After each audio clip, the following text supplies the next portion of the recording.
शुभगे त्वं जीव शरदां शतम्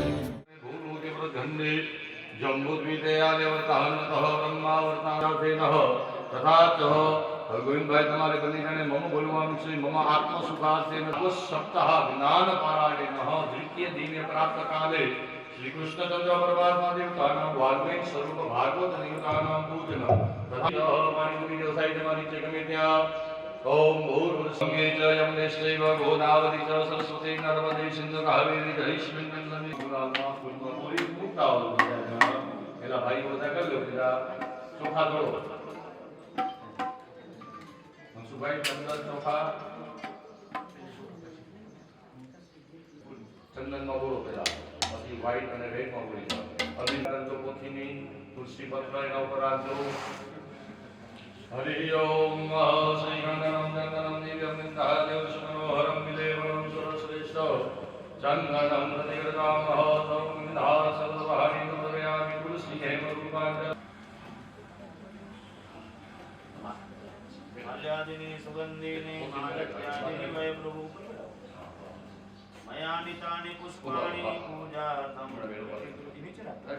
बानो सत्यना प्रमाणित साफ करना सभी बापूजी ना बोलो चांदो से ना साफ करना बोलो हां હવે ચંદન વ્હાઈટ કરો પેલું ચંદનનો ચાંદલો કરવો ચોખા લગાડો હવે ચોખા લગાડી જાઓ અને પછી એના ઉપર ફૂલની માળા જો છે તમારી પાસે ફૂલની માળા પહેરાવો વ્યવસ્થિત ફૂલ પાછળ લઈ લો ફૂલ પાછળ રાખી દેશો દેવતાનાં ભૂજનમ મંડપાદિ દેવતા સહિતેન પિતૃ દેવતાનાં ભૂજનમ ચાલો ત્રણેય ભાઈ કૃષ્ણ કૃપાલોકમ ભગતિના વીરભવ હવે તમે ચાર વાર હવે પેલી આંગળીથી ચાંદલા કરતા હો હા ચારે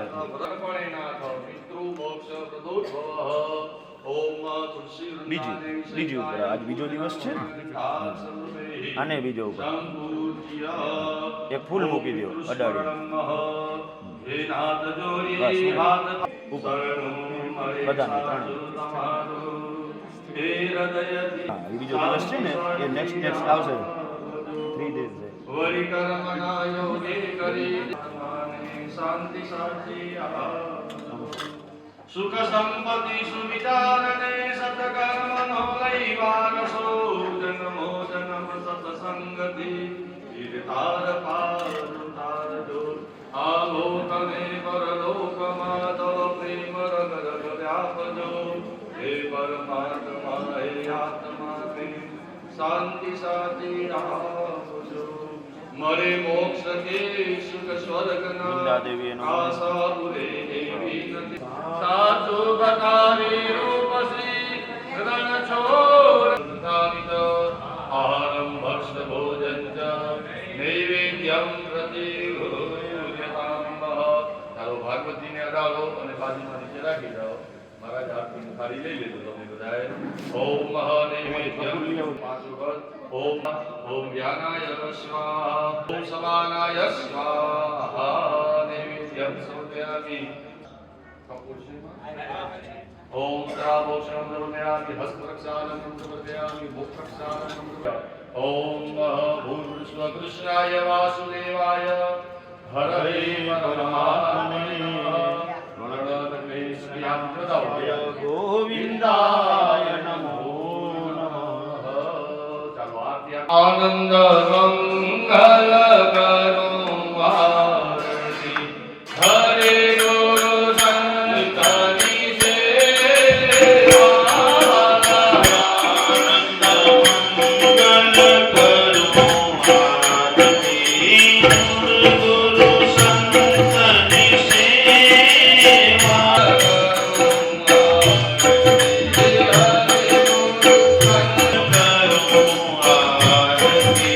हरि गुरु संतनि सेवा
સ્થાપિतं ભુવન તમેવ વિદ્યા દ્રવિણં તમેવ સર્વ મમ દેવ દેવ ભાવેન વાચા મનસેન્દ્રિયેણ વા બુદ્ધ્યાત્મના મા પ્રકૃતિ સ્વભાવાत् કરોમિ યત્ સકલં પરસ્મૈ નારાયણાયેતિ સમર્પયામિ.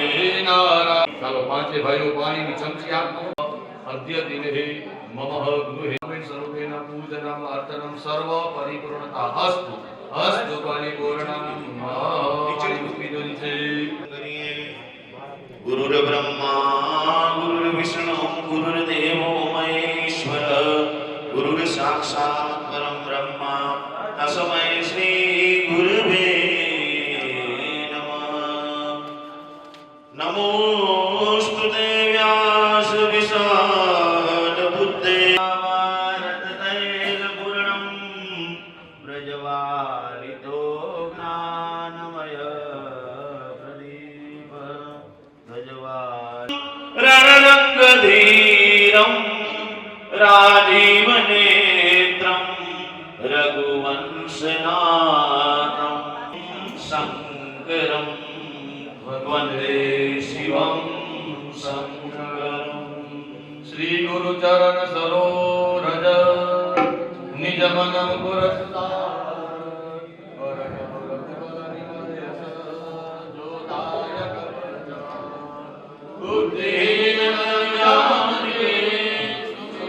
પવન કુમાર બળ બુદ્ધિ વિદ્યા દેવય હરવ કલેશ વિકાર. જય હનુમાન જ્ઞાન ગુણ સાગર જય કપીશ દેવ લોક ઉજાગર. રામદૂત અતુલિત બલધામ અંજની પુત્ર પવન સુત નામ.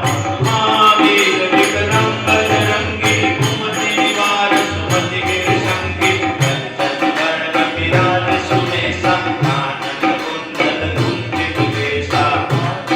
ઢોલ ધ્વજા વિરાજે કાંધે મૂંજ જનેऊ સાજે. શંકર સુવન કેસરી નંદન વેદ પ્રતાપ મહાજગવંદન. વિદ્યાવાન ગુણી અતિ ચાતુર રામ કાજ કરિબે કો આતુર. પ્રભુ ચરિત સિંહ દેખો રસિયા રામ લખન સીતા મન બસિયા. સ્વરૂપ ધરિય વિચારા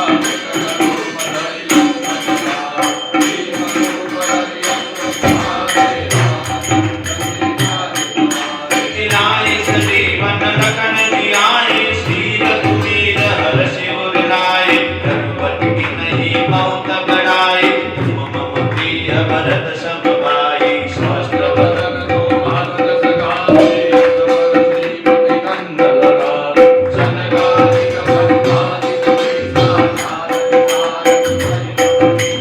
जम्बुवीर दिगपाल जहाते कवि कोविद कहि सके कहाते. काल सुग्रीव कीना राम मिलाए रघुपत दीना. और जन पर मानो मिलियो नाई मधुर बल जाते. प्रभु मुद्रिका मेरी मुख माई जल्दी गाते. सुगम अनुग्रह तुम्हारे कीर्ति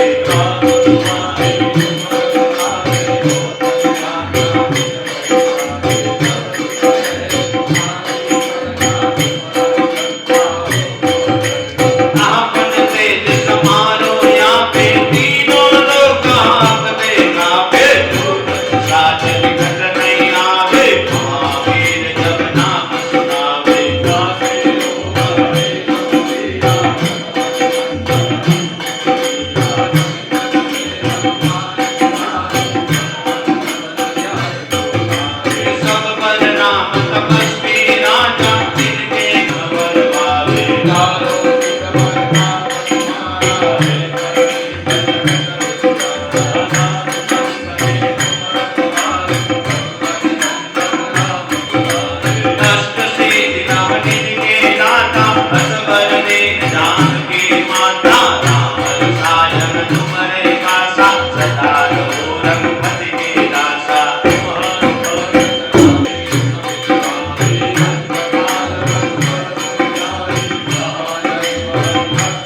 પરમ કૃપાળુ પરમાત્મા ભગવાન સીતારામચંદ્ર ભગવાનની આજે આ શ્રીમદ ભાગવત સપ્તાહ જ્ઞાન પારાયણનો તૃતીય દિવસ ઋષિ મુનિઓને નિમિષારણ્યની અંદર શ્રીમદ ભાગવતની કથાનો તથા ભક્ત નારદજી દૂર કરવા માંડ્યા. આપણે તમારા ને મારામાં જ્ઞાન કેટલું સાચા સત્સંગમાં રે આજ મને લાલો દેખાય છે, ભક્તિના રંગમાં રે આજ મને લાલો.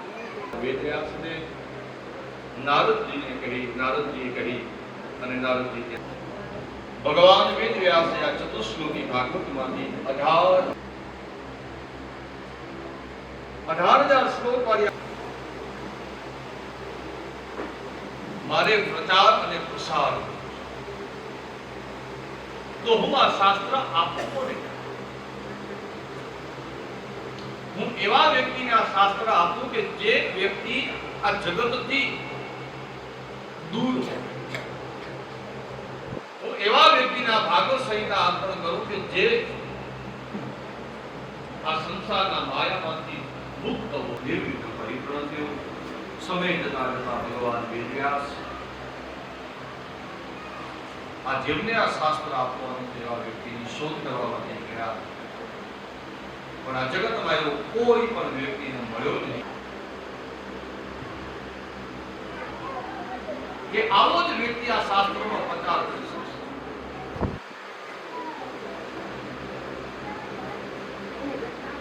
હવે એને મનમાં જેવી ઈચ્છાઓ રાખી હતી એ પ્રમાણે આ જગતમાં એવો કોઈ વ્યક્તિ મળ્યો કે જે આ સંહિતાનો પ્રચાર પ્રસાર કરે. જગતમાં તમે જ્યારથી આવી છે ને, આ જગતની અંદર જ્યારથી તમે ને મેં આ સંસારમાં પગ મૂક્યો એ દિવસથી તમને ને મને આ સંસાર રૂપી માયા બાંધી છે. સૌથી પહેલી માયા કેની લાગે? કીધું માની લાગે. સૌથી પહેલી માયા તમને ને મને માની માયા લાગે. પછી તમે જેમ જેમ મોટા થતા જાય ને તેમ એમ આ માયા છે તે માયા એકમાંથી છૂટે છે બીજામાં બાંધે. જેમ જેમ મોટું થતું જાય પછી માયા પણ ધીમે ધીમે બીજામાં લાગે. પછી માયા લાગે પિતામાં, પછી માતા ને પિતાની માયામાં લાગે, અને સમય જતા બાળક 4-5 વર્ષનું થાય એટલે હવે એ બાળકની માયા લાગે કેનામાં? તો દાદા દાદી.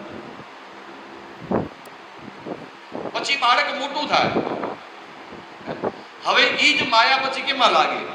તો કીધું કે પોતાના મિત્ર કે સખીમાં લાગે. પછી માતા પિતાની જરૂર નથી, ઘરે એમ કહી દેશે કે ભાઈ મમ્મી તમને જાવું તો નાનકડો હતો ત્યારે માની જરૂર ખાસ હતી. તો જો માયા પણ ધીમે ધીમે બદલાય છે. પછી બાળક જેમ જેમ મોટો થાય તેમ ભાઈબંધની જરૂરિયાત લાગે, ભાઈબંધની માયામાં બદલાય, મિત્રની માયામાંથી ધીમે ધીમે મુક્ત થાય, ઉંમર લાયક થાય, લગ્ન થાય, પછી પત્ની કે પતિની માયા લાગે, અને એ પતિ કે પત્નીની માયામાં પણ એ જીવ બંધાય. લગ્ન થઈ જાય તો આપણે એમ કહીએ ને કે ભાઈ તારા તો લગ્ન થઈ ગયા, તને તો ભૂલી ગયા, તું તો અમને સાવ ભૂલી ગયો. ભાઈ બંધો કે પેટ ભરી હોય આપણે કહી દઈએ, કારણ હવે માયા લાગી કેવી? પોતાના પતિની, પોતાના પત્ની. હવે ઈ જ માયા સંતાન થાય ને એટલે ઈ જ માયા પોતાના સંતાન ઘરમાં પગ મૂકે ને કે ક્યાં ગયો લાલો, ક્યાં ગઈ દીકરી. પેલા પતિની પૂજા થતી હતી, પેલા પત્નીની પૂજા થતી હતી, હવે સીધા બાળકની. ભગવાન વેદવ્યાસને એવો વ્યક્તિ જોઈતો હતો કે જે એવો વ્યક્તિ જોઈતો હતો,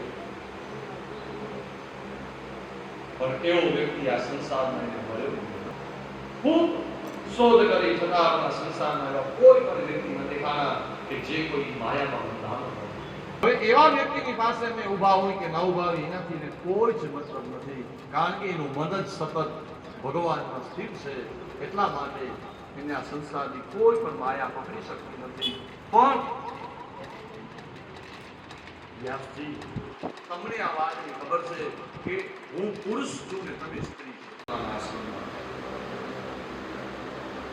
આશ્રમમાં આવ્યા છે, મનમાં ચિંતા કરવા લાગ્યા, દીકરો પણ થયો, પણ હવે આ દીકરાને મારે આ ભાગ આપી દીધો. મને મારા પુત્રને આ ભાગવત સંહિતા આપી છે. ખૂબ વિચાર કર્યો, અને વિચાર કરતા કરતા તેના મનમાં યુક્તિ આવી. એટલે એ જ સમયે ભગવાન વેદવ્યાસે શ્રીમદ ભાગવતના 18,000 શ્લોકમાંથી એને 2 શ્લોક એવા પસંદ કર્યા શ્લોકનું શ્રવણ કરતા, સાંભળતા મારા પુત્રનું મન તેમાં આકર્ષાય. આપણે તો એટ્રેક્શન લીધી સામેવાળા વ્યક્તિને ખેંચવો શું પડે, તો એવું કંઈક તમને કરવું પડે કે જેથી સામેવાળો વ્યક્તિ તમારામાં આકર્ષાય. તો મને મારા પુત્ર એવા સુખદેવજીને મારા આશ્રમમાં પાછા બોલાવવા હોય તો મારે શ્રીમદ ભાગવતમાંથી 2 શ્લોક એવા પસંદ કર્યા અને પોતાના ઋષિકુમારો જે ગુરુકુળમાં ભણનારા વિદ્યાર્થીઓ હતા વિદ્યાર્થીઓને બોલાવી અને કહ્યું કે હે ઋષિકુમારો, આજે હું તમને જે શ્લોક શીખવાડું છું એને બરાબર કંઠસ્થ કરો અને તમે વનમાં જઈ અને ઊંચા અવાજથી આ શ્લોક બોલજો. આ શ્લોક તમે ગાજો અને આ શ્લોક સાંભળી કોઈ યુવાન બાળક તમારી પાસે આવે અને એને સાંભળવાની ઈચ્છા થાય તો એને તમારા આપણા આશ્રમમાં લઈ આવો. આ ઋષિકુમારને બોલાવ્યા છે અને અહીંયા તમે ભગવાન વેદ રહ્યા છે. 18,000 શ્લોકમાંથી 2 શ્લોક પસંદ કર્યા. એમાંથી પહેલો શ્લોક હતો શ્રીમદ ભાગવતના 3જા સ્કંદનો. જે શ્લોક સાંભળતા સુખદેવજી મહારાજનું મન ખેંચાયું છે કે જેને બીજી કોઈ આસક્તિ ન પકડી પણ આ શ્લોક સાંભળતા તેમાં આસક્ત થયા અને તેનું મન તેમાં ખેંચાયું. તો એ શ્લોક કેટલો અદ્ભુત હશે, એ શ્લોક કેટલો અદ્ભુત હશે કે જેથી એનું મન તેમાં લાગ્યું છે અને દોડતા દોડતા ઋષિકુમારોની પાસે આવ્યા. તો પહેલો શ્લોક સાંભળી આપણે કે અહો બકીયમ સ્વનકાલકૂટમ િંગાસયાપાયતમદ્યસાત્રે લેવે ગતિંદા રુચિતાતકોન્યમ કમ્વા દયાલુ શરણમ રજેમા. કમ્વા દયાલુ શરણમ રજેમા. આ જે શ્લોક મેં ગાયો એ શ્રીમદ ભાગવતના 3જા સ્કંદ છે. હવે આવે છે 10મો સ્કંદ. 10મા સ્કંદના શ્લોક જે વેણુ ગીતમાંથી લેવામાં આવ્યો છે. બરહા પીડમ નટવર વપુઃ કર્ણયો કર્ણિકાર્ણમ વિવ્રદ્વા સહ કનક કપિસમ વેદયન્તે ચમારમ રંધ્રાણ મેણો હૃદર સુધયા પૂરયન ગોપવૃંદે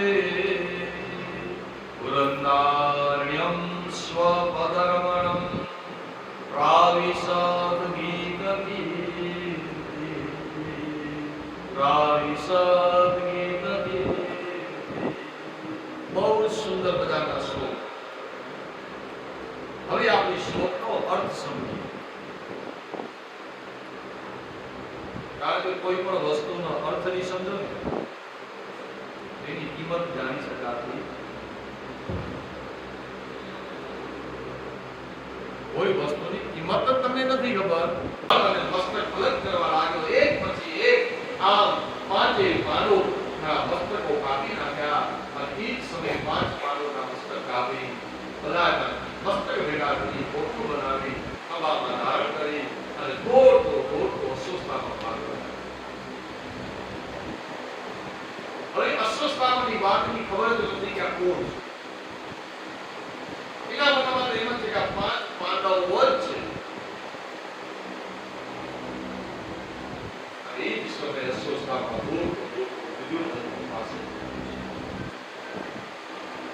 દુર્યોધનની પાસે આવી રાજી થતા કહેવા લાગ્યો, હે અશ્વસ્થામા, હે દુર્યોધન, જો તારાથી જે કાર્ય થયું તે કાર્ય મેં કર્યું. દુર્યોધનને પણ બહુ જ આશ્ચર્ય લાગ્યું. શું વાત! જેને મારવા માટે મારી આખી જિંદગી નીકળી ગઈ, એ પાંડવોનો હું વાર પણ વાટકો ન કરી શક્યો અને અસ્વસ્થતામાં 5 પાંડવોને મારી ગયા. અને એ જ સમયે 5 મસ્તકોનો ગોકુળ લઈને આવ્યો હતો. મસ્તક ગોકળો એને દુર્યોધનની પાસે હાલત કર્યું છે. દુર્યોધનને કહેવા લાગ્યો, અસ્વસ્થતામાં તારી ભૂલ નહીં મિત્ર, તારી ભૂલ થાય. આ 5 પાંડવોના જ મસ્તક છે. અને એ જ સમયે જ્યારે ખોટું બોલ્યું ત્યારે પોતામાંથી 5 પાંડવોના મસ્તકના બદલે 5 પાંડવોના જોતો કરો ત્યાં શું કર્યું? કોણ છે? 5 પાંડવો નહીં, આ 5 પાંડવો નથી, આ 5 પાંડવ પુત્રના મસ્તક તું કાપીને લાવ્યો છો. હે અસ્વસ્થામાં, તે જ્યાં કર્મ કર્યું છે ને તે કર્મ નીચ કર્મ કર્યું છે, પાપ કર્મ. એટલે એમ કહેવું છે, એટલે એમ કહેવાયું છે કે દુર્યોધનને મારનારો કોણ વ્યક્તિ છે? શું દુર્યોધનને મારનારા પાંડવોના દુર્યો નહીં? દુર્યોધનને જો કોઈ મારનારો વ્યક્તિ હોય ને તો અસ્વસ્થામાં. શું કામ? કે અસ્વસ્થામાં આવું નીચ કર્મ કર્યું છે, પાપ કર્મ કર્યું છે. એટલે આવા પાપ કર્મના શોકથી દુર્યોધને પોતાના દેહનો ત્યાગ કર્યો. દુર્યોધન બહુ દુઃખી થયો છે. દુર્યોધને પોતાના દેહનો ત્યાગ કર્યો. બીજા દિવસનો પ્રાર્થનાનો સમય થાય. બીજા દિવસનો પ્રાર્થનાનો સમય થયો છે. અને એ જ પ્રાર્થનાના સમયની અંદર રોજના નિત્ય નિયમ પ્રમાણે મા દ્રૌપદી પોતાના પુત્રને જગાડવા માટે જાય છે. અને એ જ સમયે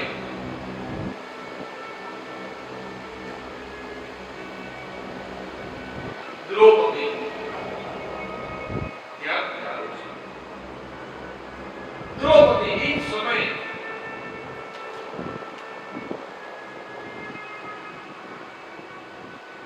પાંડવોના આવાસની અંદર જોયું તો 5 પાંડવોના આવાસની અંદર જે એમના પુત્ર 5 યુવા અવસ્થાના પુત્રો સુતેલા હતા, એવા યુવા અવસ્થામાં સુતેલા પુત્રોને પોતાની સાથે જ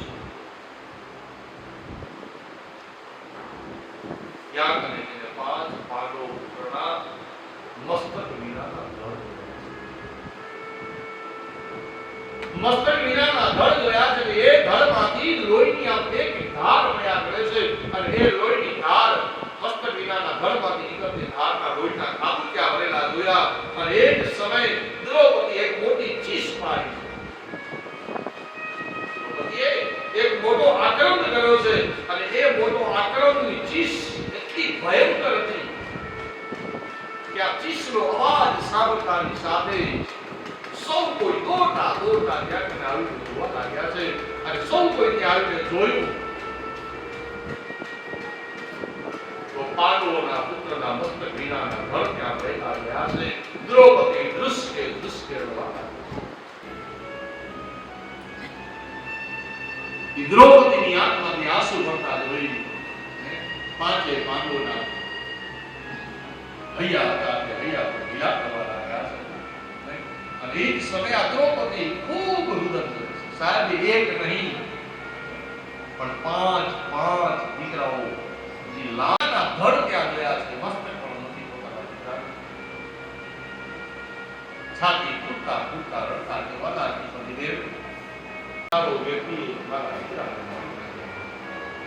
અર્જુન દ્રૌપદીને શાંત કરતા કહે છે, દેવી રુદન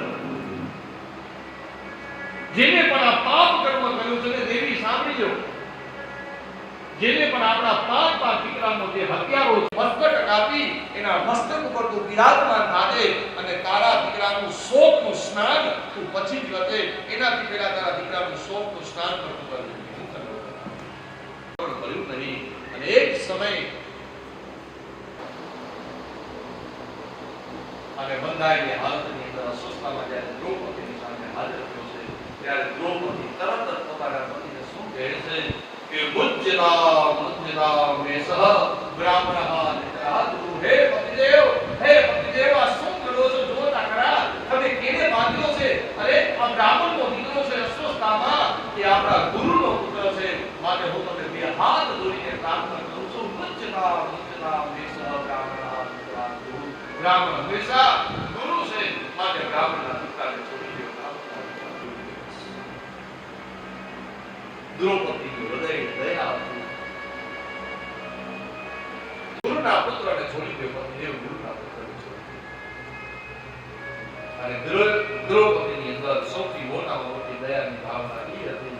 અને એ સમયે પોતાના પતિને પ્રાર્થના કરીને કહે છે કે પતિદેવ આજે હું મારા વીરાની પાછળ કહેવત છે ને કે વાદળી શું પીડા જાગી શકે સાહેબ પ્રસૂતિ કે તો જેને પ્રસૂતિ થઈ હોય એ જ વ્યક્તિ જાગી શકે કે પ્રસૂતિની પીડા શું હોય. દીકરો મારો બન્યો છે તો માનો દીકરો જ્યારે મરે છે ત્યારે એ દીકરાનું દુઃખ માને.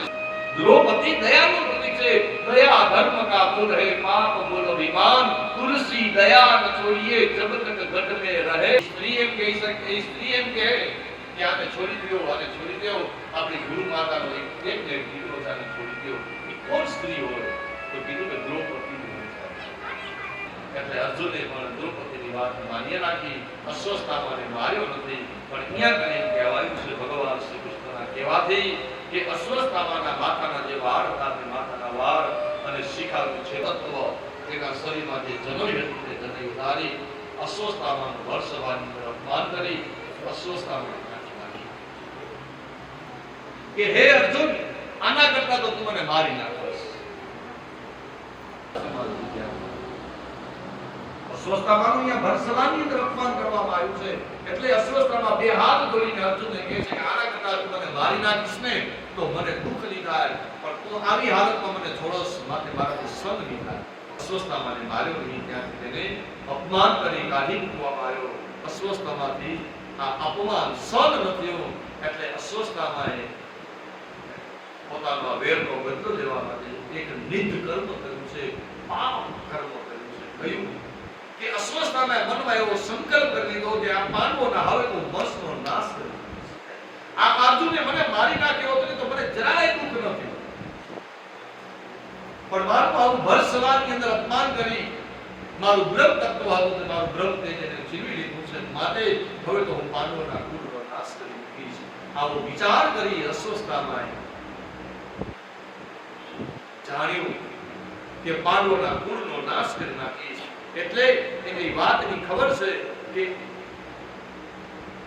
અર્જુનનો પુત્ર અભિમન્યુ જે રણભૂમિની અંદર મૃત્યુ પામ્યો છે પણ એની વિધવા પત્ની છે કોણ? ઉત્તરા. અને એ વિધવા પત્ની ઉત્તરાના ઉદરની અંદર કોણ છે તો કીધું કે અભિમન્યુનું બીજનું રોપણ થઈ ચૂક્યું છે. એટલે કે એના ઉદરની અંદર એક બાળનું શાસ્ત્ર છે. આવું નીત કર્મ જેને છેલ્લી બોલેલું કર્મ જે કહી આજે આપણે કહીએ કે માણસે પોતાની માણસાઈ મૂકી. આજે આજના યુગની અંદર અત્યારનો સમય એવો આવી ગયો છે સાહેબ કે માણસ નામનું શસ્ત્ર હતું તે શસ્ત્ર છોડે છે અને એક બ્રહ્માસ્ત્ર નામનું શસ્ત્ર છોડતા છોડતા એ શસ્ત્ર સીધું પુત્રના ગર્ભ તરફ આવવા લાગ્યું છે.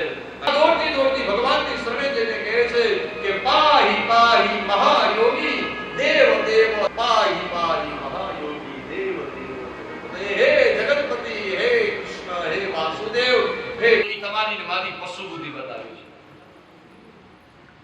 માટે એના કરતા એવો વિચાર કરો કે હવે જેટલું જીવન છે એ જીવન હું કેમ જીવું, મારે આ જીવન કેમ જીવવું એના ઉપર વિચાર કરો. બાકી હું મરી જઈશ તો શું થશે? ભાઈ તું નતો તો આ જગત હાલતું તું, તું છો તો જગત હારે. વાસની વાત પકડી લીધી છે અને સમય જતા જતા તેઓ વનવાસની અંદર ભગવાનનું ચિંતન કરવા માટે એકાંતમાં ગયા છે. એકાંતમાં જઈ ભગવાન શ્રી હરિનું ચિંતન કરી અંતે ધૃતરાષ્ટ્રને ગાંધારી પોતાના દેહનો ત્યાગ કર્યો છે. બીજી બાજુ હવે પરીક્ષિત રાજા એ પણ યુવા અવસ્થા થઈ ગઈ છે. તેમના પણ લગ્ન સંસ્કાર થયા છે. તેમના લગ્ન ઇરાવતી નામની કન્યાની સાથે થયા. પરીક્ષિત રાજાને પણ ત્યાં 4 સંતાન થયા. તેમાં સૌથી મોટા પુત્રનું નામ હતું જન્મેજય. આમ સમય જવા લાગ્યો, સમય વિતિત થવા લાગ્યો છે. અને બીજી બાજુ ભગવાન શ્રી કૃષ્ણને છોડવા માટે અર્જુન દ્વારકા ગયા છે અને અહીંયા કને યુધિષ્ઠિર રાજાને અપશુકન થવા લાગ્યા. અપશુકનો કેવા થવા લાગ્યા તો અપશુકનની અંદર અશુભ ચિહ્નો તેને પૃથ્વી પર દેખાવા લાગ્યા કે જે દિવસે યુધિષ્ઠિર રાજા બન્યા છે પણ એક સમય યુધિષ્ઠિર રાજા જ્યારે આ નગરની અંદર પરિભ્રમણ કરવા માટે ગયા ત્યાં ઘરમાં લોકોના ઘરની અંદર તાળા જોયા એટલે વિચારમાં પડી ગયા કે હવે મારા નગરની અંદર ચોરીઓ થવા લાગી છે. એનો મતલબ એ થયો કે હવે આ પૃથ્વી ઉપર કલયુગ છે તે કલયુગે પ્રવેશ કરી લીધો છે. અનેક પ્રકારના અશુભ ચિહ્નો દેખાવા લાગ્યા. પછી તો શું થવા લાગ્યું? તો ઋતુના ધર્મમાં ફેરફાર થવા લાગ્યો. જોઈ છે કે ઋતુના ધર્મના ફેરફાર.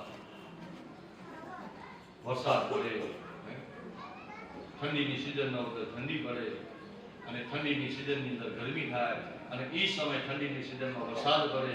આ બધા ઋતુના ધર્મના ફેરફાર થતા એ કલયુગના લક્ષણો છે. ઋતુના ધર્મની અંદર ફેરફાર થવા લાગ્યા. લોકોની વૃત્તિ બદલાવા લાગી. આજે સગા ભાઈની અંદર સ્વાર્થ દેખાવા લાગ્યો. સગા ભાઈઓની અંદર સ્વાર્થ છે તો સ્વાર્થ દેખાવા લાગ્યો છે. અને લોભ અને જુઠાણાની વૃદ્ધિ છે તે લોભ અને જુઠાણાની વૃદ્ધિ થવા લાગી છે. અને એ લોભ અને જુઠાણાની વૃદ્ધિ થતાની સાથે યુધિષ્ઠિર રાજા સમજી ગયા કે નક્કી આ કલયુગ છે તે કલયુગે પ્રવેશ કર્યો હોય એવું મને લાગે છે. પણ આ વાત હું ચોક્કસપણે ન કહી શકું. શું કામ? કે મને નારદજી એક વખત એમ કીધું હતું કે જે દિવસે ભગવાન શ્રી કૃષ્ણ સુધામગમન કરશે એ પછી આ કલયુગ આ પૃથ્વી ઉપર પ્રવેશ કરશે. તો મારો ભાઈ અર્જુન હજી ભગવાન શ્રી કૃષ્ણને છોડવા માટે દ્વારકા ગયા છે. ત્યાંથી હજી પાછા આવ્યા નથી. મને કઈ સમાચાર નથી. એટલે ઈ સમય યુધિષ્ઠિર રાજા ચિંતા હતી તે ચિંતામાં વૃદ્ધિ થવા લાગી.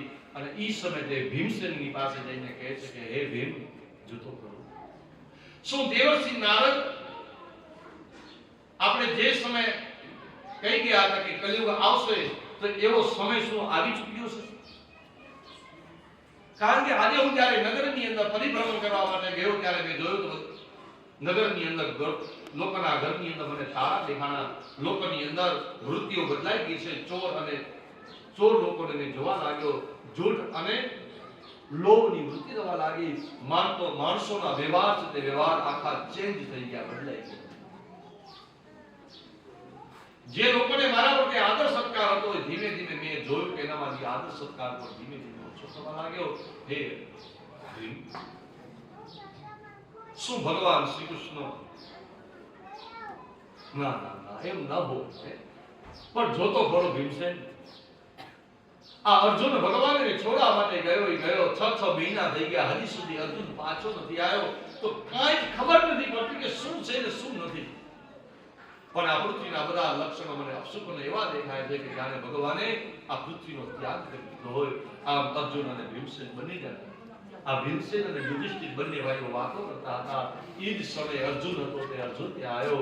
અને અર્જુન આવતાની સાથે યુધિષ્ઠિરના પગમાં પડી, ભીમસેનના પગમાં પડી ધ્રુસકે રડવા લાગ્યો. રડતા કહેવા લાગ્યો, હે મોટા ભાઈ, શું કહું તમને કે આપણા બંધુ સ્વરૂપ ભગવાન શ્રી કૃષ્ણ આપણે છોડીને ભગવાન સુધામ ગમન કર્યું છે. આમ ભગવાન શ્રી કૃષ્ણના સુધામ ગમનના સમાચાર સાંભળતાની સાથે ત્રણેય ભાઈઓની આંખમાંથી અશ્રુઓની ધારા પડવા લાગી. શું વાત કરે અર્જુન?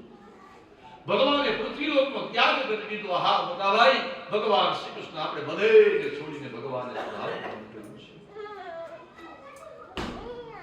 અને એ જ સમયે અર્જુનની આંખમાંથી દળ આંસુ પડ્યા.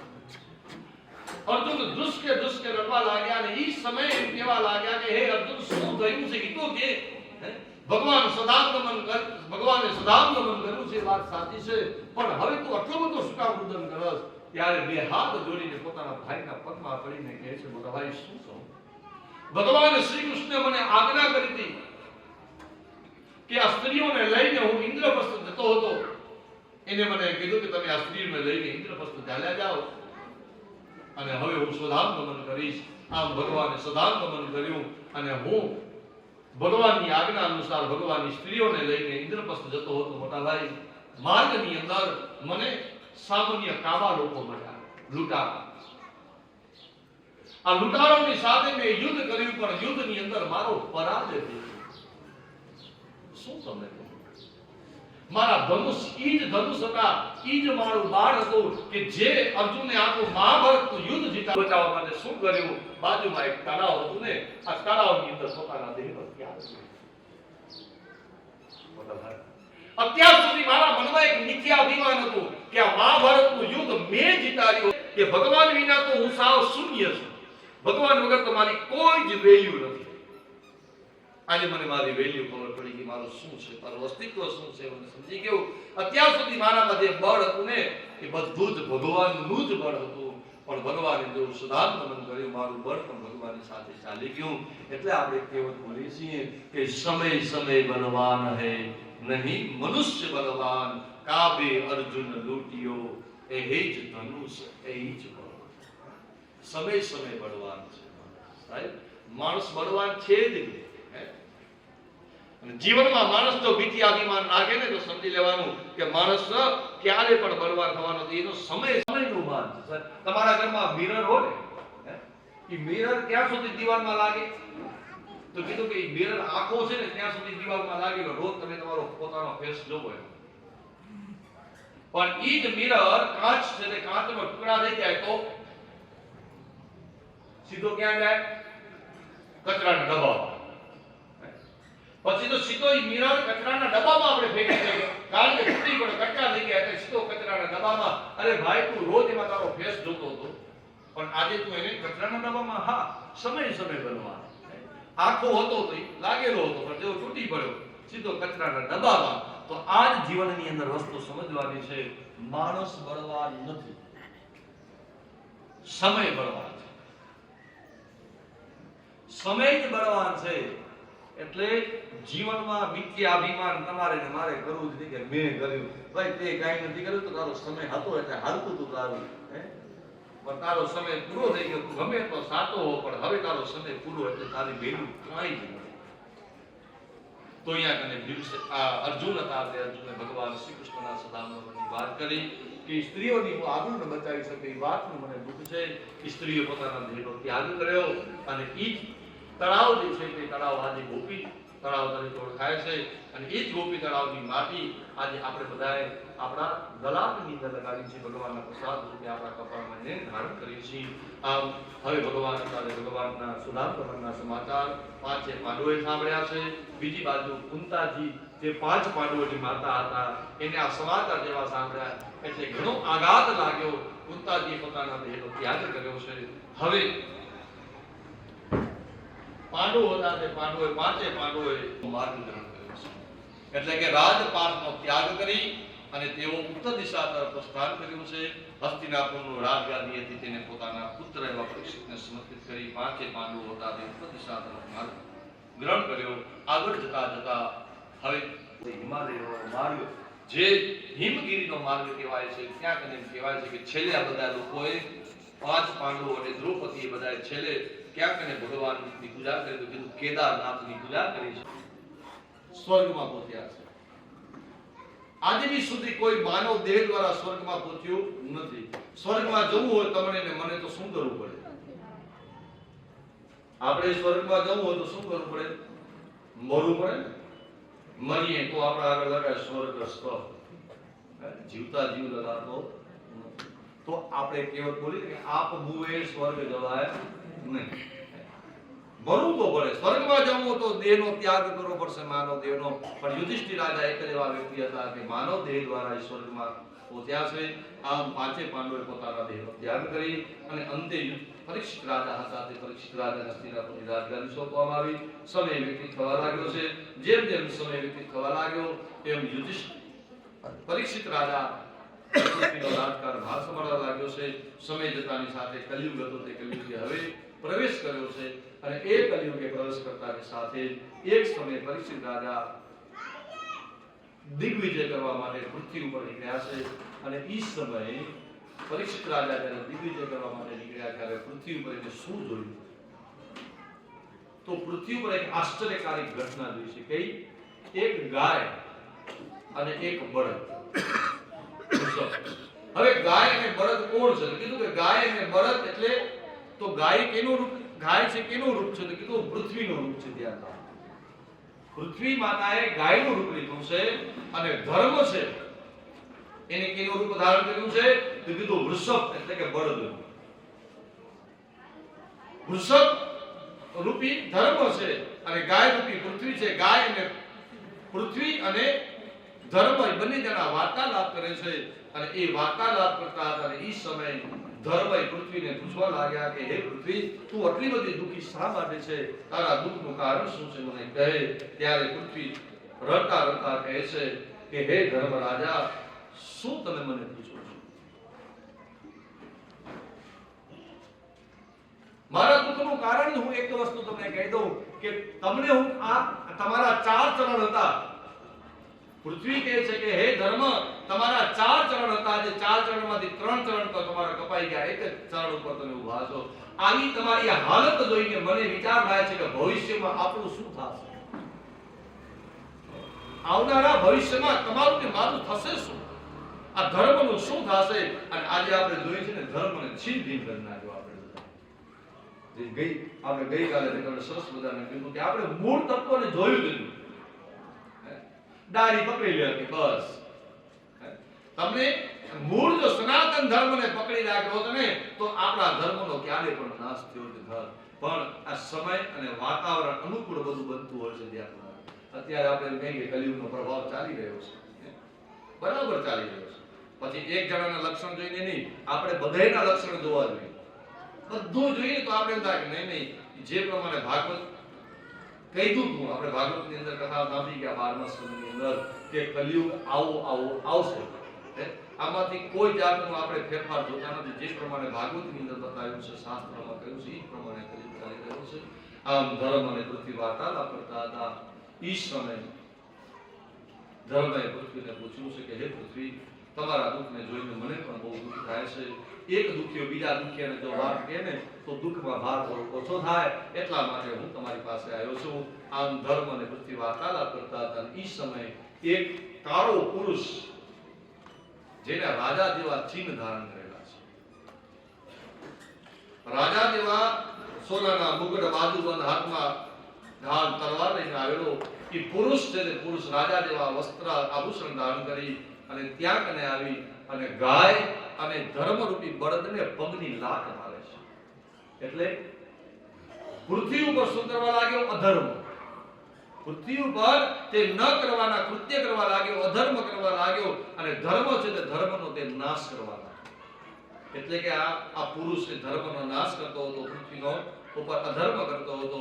ઈ સમયે પરીક્ષિત રાજાએ પોતાની નજરની સામે જોયું છે અને એ પરીક્ષિત રાજાથી સન્ન થયું કે મારી નજરની સામે આ પૃથ્વી અને ધર્મનો કોણ નાશ કરી રહ્યું છે?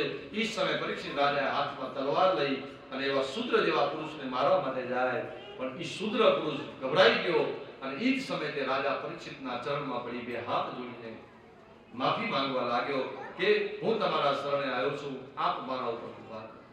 પરીક્ષિત રાજાએ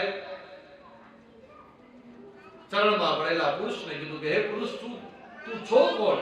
એ મને કહે. ત્યારે પુરુષે એમ કહ્યું કે મહારાજ, મારું નામ કલિયુગ છે, હું કલી છું. હે કલી, તું મારા દેશમાં રહેવાને લાયક નથી, તું મારા દેશમાંથી ચાલ્યો જા.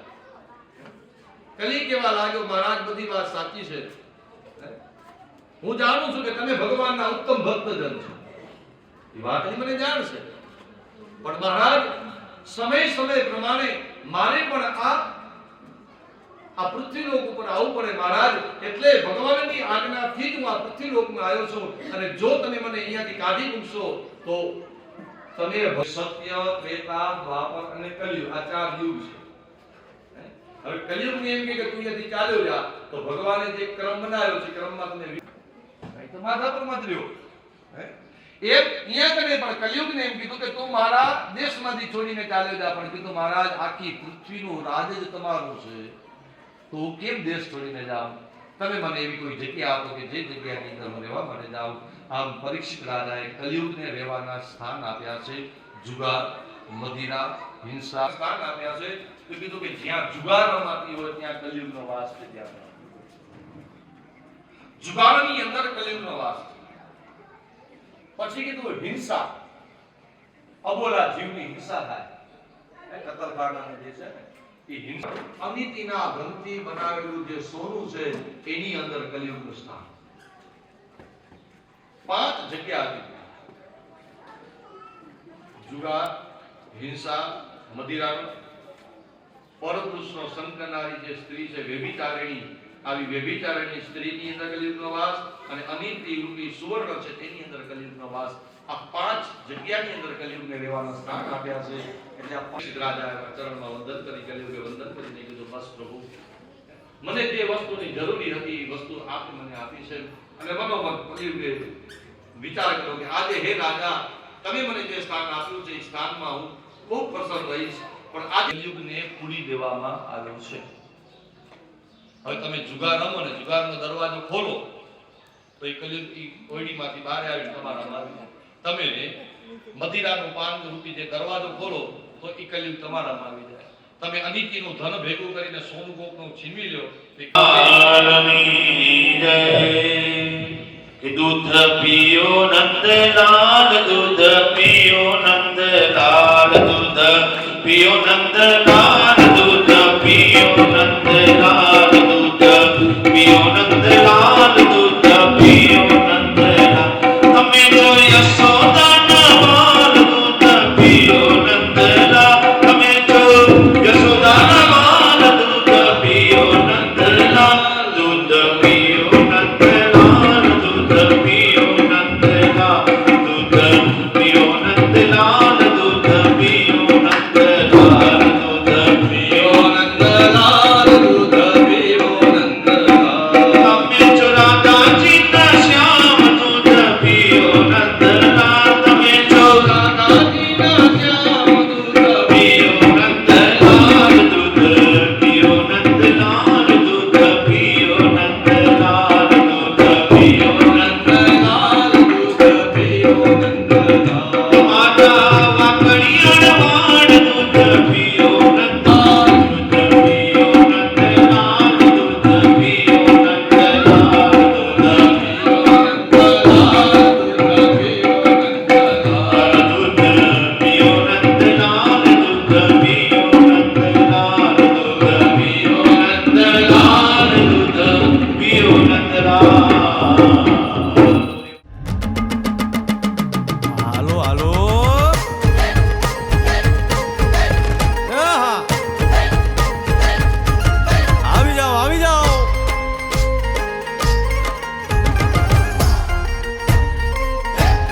ભાઈ ભાઈ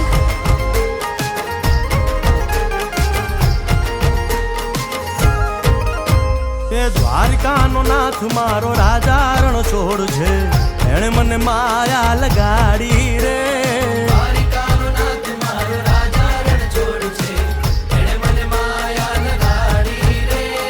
એણે મને માયા લગાડી મારા વાલા, એણે મને માયા લગાડી મારા વાલા, હારે મને માયા લગાડી રે.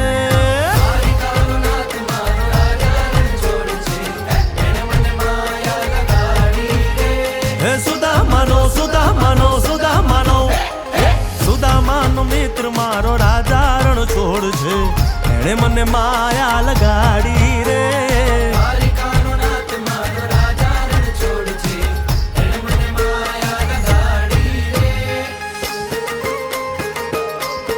એ રમો રમો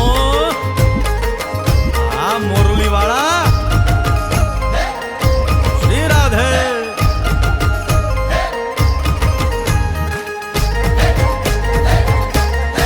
ભાઈ ભાઈ